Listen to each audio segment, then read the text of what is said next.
नमस्कार दोस्तों, स्वागत है आप सभी का आपके अपने चैनल पंचांग ज्ञान में।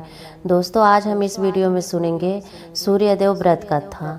जिस घर में भगवान का नाम और दया होती है वहाँ देर से ही सही लेकिन खुशियाँ जरूर आती है। बहुत समय पहले की बात है, एक छोटे से गांव में एक गरीब आदमी रहता था। उसका नाम था हरिदास। वह अपनी पत्नी गौरी और छोटे बेटे के साथ एक मिट्टी के छोटे से घर में रहता था। हरिदास बहुत मेहनती था। सुबह सूरज निकलने से पहले उठ जाता था, खेतों में मजदूरी करता था, लकड़ियाँ काटकर और कभी कभी बैलगाड़ी चलाकर थोड़ा पैसा कमाता था। लेकिन इतनी मेहनत के बाद भी उसके घर में हमेशा गरीबी रहती थी। कई बार ऐसा होता था कि रात को पूरा परिवार सिर्फ पानी पीकर ही सो जाते थे। गांव के लोग उसका मजाक उड़ाते थे। कोई कहता था, इतनी पूजा करने से क्या होगा, तो कोई हंसकर बोलता था, अगर भगवान सुनते तो आज ये गरीबी नहीं होती। लेकिन हरिदास कभी दुखी नहीं होता। उसके चेहरे पर हमेशा शांति रहती थी, क्योंकि उसे विश्वास था कि भगवान अपने भक्तों की परीक्षा जरूर लेते हैं लेकिन उनका साथ नहीं छोड़ते। हर रविवार की सुबह वह नदी किनारे जाता था, मिट्टी के एक छोटे से घड़े में जल भरता और उगते हुए सूर्य देव को जल अर्पित करता था। वह हाथ जोड़कर कहता था, हे सूर्य नारायण, मेरे पास धन तो नहीं है लेकिन भक्ति सच्ची है। मेरे परिवार पे अपनी कृपा बनाए रखना। उसकी पत्नी गौरी कई बार परेशान होकर कहती, सिर्फ पूजा से घर नहीं चलता, बेटा भूखा सो जाता है और तुम हर सुबह नदी पर चले जाते हो। हरिदास मुस्कुराकर कहता, जिस घर में भगवान का नाम होता है वहाँ एक दिन खुशियाँ जरूर आती है। एक दिन गांव में भयंकर सूखा पड़ गया। खेत सूख गए, कुएं खाली होने लगे, मजदूरी बंद हो गई। अब गांव के अमीर लोग भी परेशान होने लगे थे। लेकिन हरिदास फिर भी हर रविवार सूर्य देव की पूजा करता रहा। एक दिन रविवार सुबह वह नदी के किनारे बैठा था, मंत्र जाप कर रहा था, ओम सूर्याय नमः, ओम सूर्याय नमः। तभी वहाँ एक बूढ़ा साधु आया। उसके कपड़े फटे हुए थे और चेहरा पर कमजोर लग रहा था। साधु धीरे से बोला, बेटा मुझे कुछ भूख लगी है, कुछ खाने को दे दो। हरिदास के पास केवल 2 सूखी रोटियां थी, वो भी उसके परिवार के आखिरी भोजन था। कुछ पल के लिए वह चुप हो गया।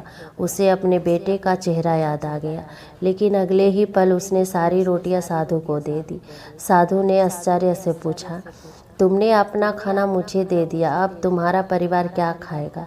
हरिदास बोला, अगर एक भूखा इंसान खाना खाकर खुश हो जाए तो वही मेरे लिए पुण्य है। साधु की आंखों में चमक आ गई। वह मुस्कुराकर बोले, तुम्हारी भक्ति और दया देखकर मैं बहुत प्रसन्न हूँ।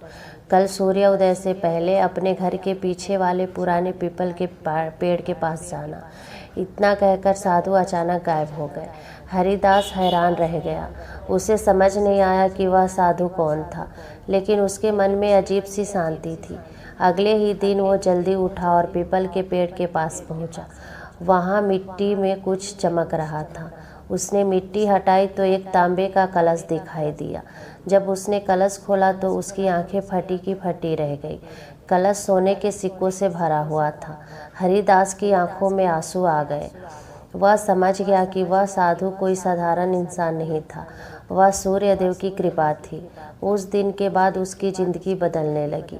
लेकिन धन मिलने के बाद भी उसके मन में घमंड नहीं आया। उसने सबसे पहले गांव के मंदिर में जाकर सूर्य भगवान को धन्यवाद किया। फिर उसने गरीबों की मदद करनी शुरू कर दी। जो भूखे होते थे उन्हें भोजन करवाता था, जिसके पास कपड़े नहीं होते थे उन्हें कपड़े देता था। धीरे धीरे गांव में फिर से खुशहाली आने लगी। लेकिन गांव का एक लालची साहूकार यह सब देखकर जलने लगा। उसका नाम था जगन्नाथ सेठ। वह बहुत अमीर था लेकिन दिल से बहुत कठोर था। उसे हमेशा धन का घमंड रहता था। एक दिन वह हरिदास के घर पहुंचा और बोला, सच बता, तुझे इतना धन कहाँ से मिला? हरिदास ने सारी बात बता दी। यह सुनकर जगन्नाथ सेठ के मन में लालच आ गया। उसने सोचा, अगर गरीब को इतना धन मिल सकता है तो मुझे तो उससे भी ज़्यादा मिलेगा। अगले दिन रविवार को वो भी नदी के किनारे गया। वह साधु का इंतजार करने लगा। कुछ देर बाद वही बूढ़ा साधु वहाँ आया। साधु ने कहा, बेटा मुझे भूख लगी है, जगन्नाथ सेठ बोला, मैं तुम्हें खाना दूंगा, लेकिन बदले में मुझे बहुत सारा सोना चाहिए। साधु मुस्कुराए। उसने कहा, ठीक है, कल सूर्य उदय से पहले पीपल के पेड़ के पास आ जाना। अगले दिन जगन्नाथ खुशी खुशी वहां पहुंचा।